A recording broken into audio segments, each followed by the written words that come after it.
coming up on 2 years now since I first got my Apple Card, and boy have I got some thoughts to share with... That sound never gets old. Let's begin.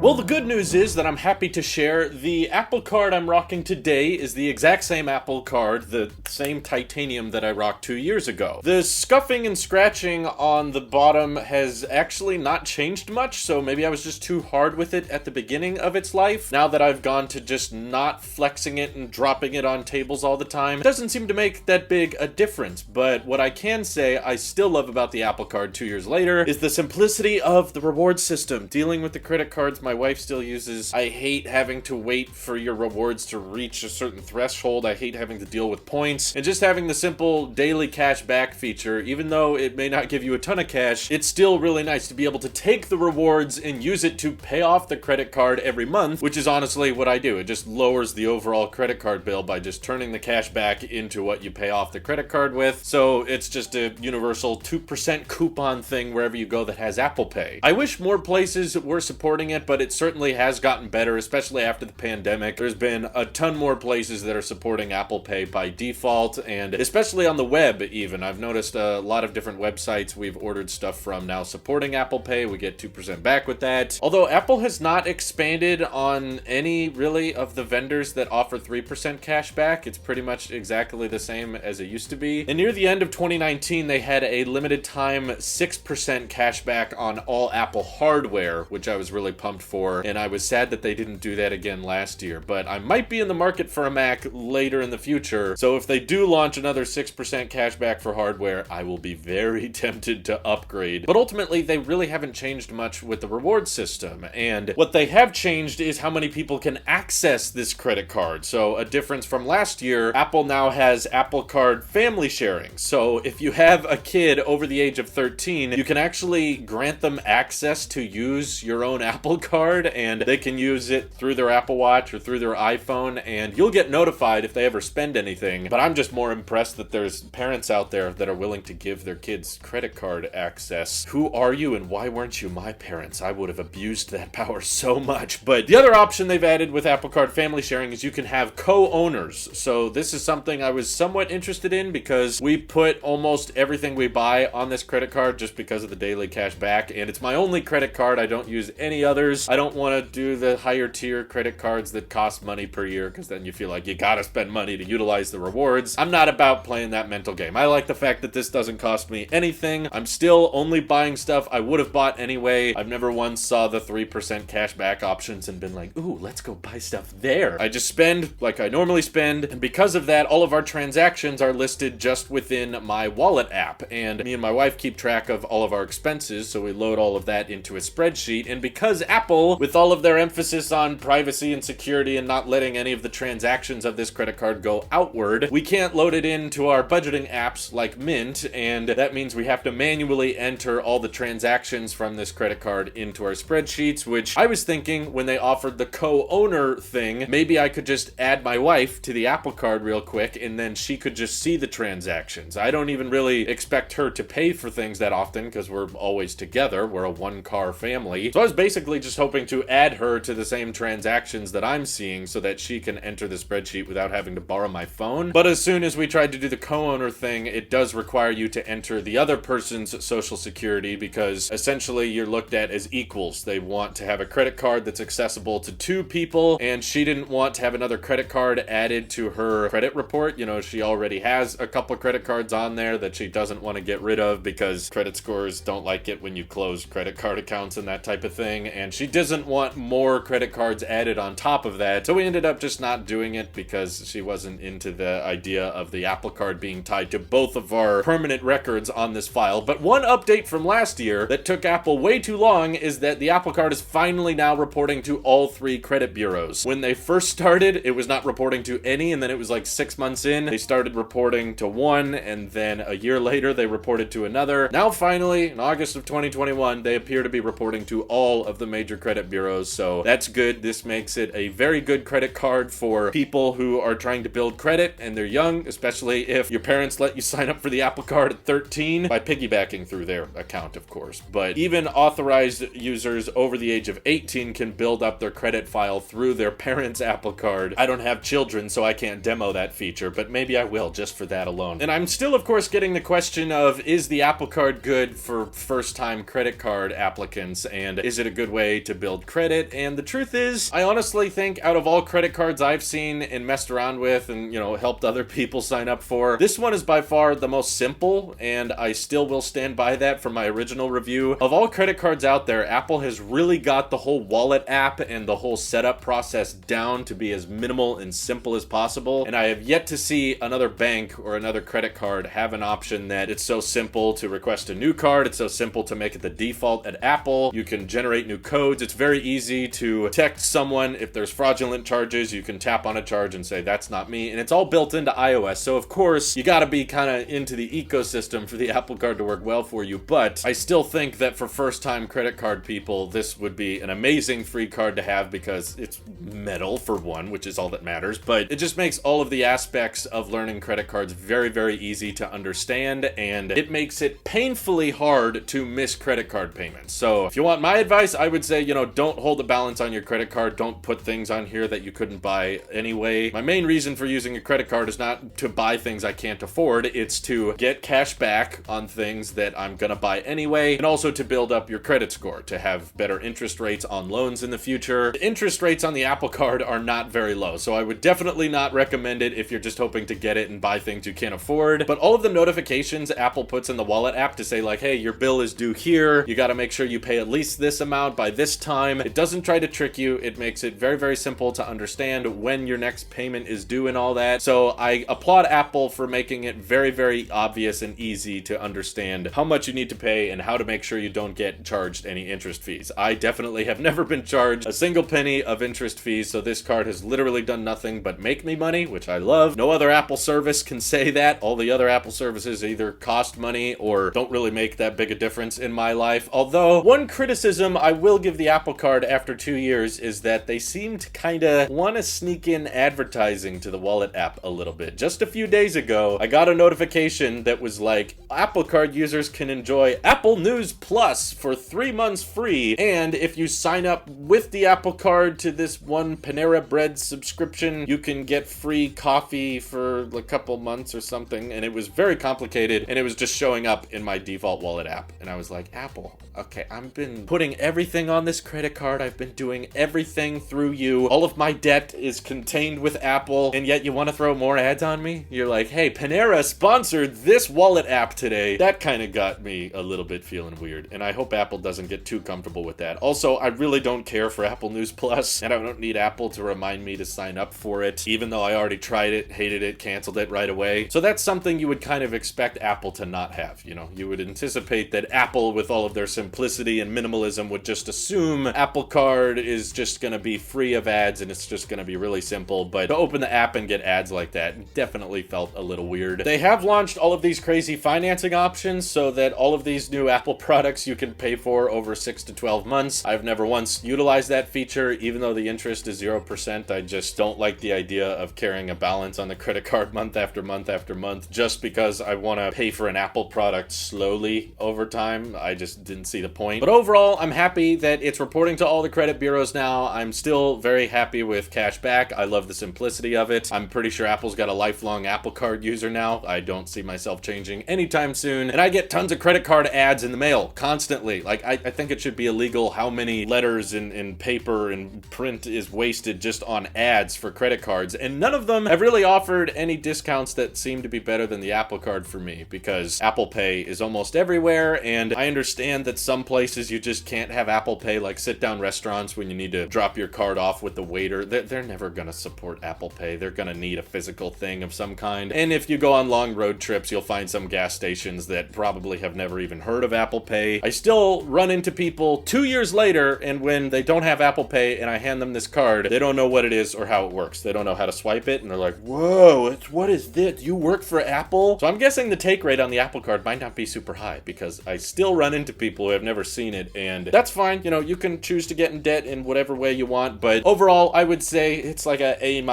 review. I don't want more ads showing up, and I wish my wife could see the transactions from her phone without having to get her social security tied up with this credit card, and I hope there's more limited time, cash back options, especially later this year when I might be buying another Mac. Feel free to let me know how you guys have been using your Apple Card or how it compares to other free credit cards out there. This is your Apple Sheep here. I'll see you guys in the next one.